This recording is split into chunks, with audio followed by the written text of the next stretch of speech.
আসসালামু আলাইকুম। আপনারা সবাই কেমন আছেন? আশা করি ভালো আছেন। আমি আলহামদুলিল্লাহ ভালো আছি।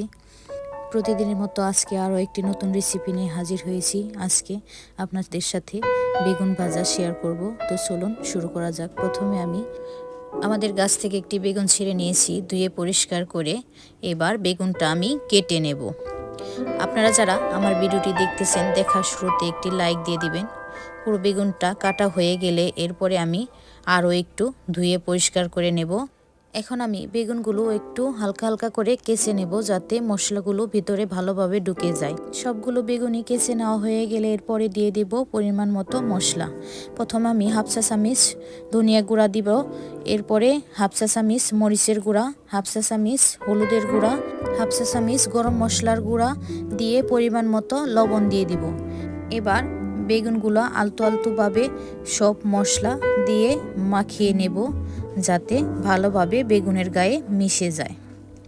সবগুলো বেগুন মাখানো হয়ে গেলে রেখে দেব 20 মিনিটের মতো। 20 মিনিট পরে আমি চুলায় একটি কড়াই বসিয়ে দিয়ে কড়াইটা গরম হয়ে আসলে পরিমাণ মতো তেল দিয়ে এবার বেগুনগুলো দিয়ে দেব। সবগুলো বেগুনই আমি উল্টে পাল্টে ভেজে নেব। বেগুনটা প্রায় ভাজা শেষের দিকে হয়ে আসলে এর মধ্যে দিয়ে দেব পেঁয়াজ কুচি, ধনে পাতা আর কাঁচামরিচ কুচি দিয়ে একত্রে ভেজে নেব। প্রিয় ভাই ও বোনেরা, দেশে কিংবা দেশের বাইরে যে যেখান থেকে আমার ভিডিওটি দেখতেছেন, সবাইকে অসংখ্য ধন্যবাদ আমার পুরো ভিডিওটি দেখার জন্য আর আমাকে সাপোর্ট করার জন্য। আপনারা আমার জন্য দোয়া রাখবেন যেন সামনে এগিয়ে যেতে পারি।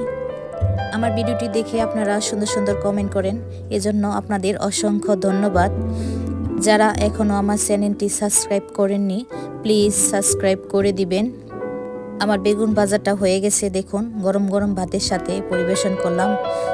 খেতে অসাধারণ হয়েছে। সবাই ভালো থাকবেন। আল্লাহ হাফেজ।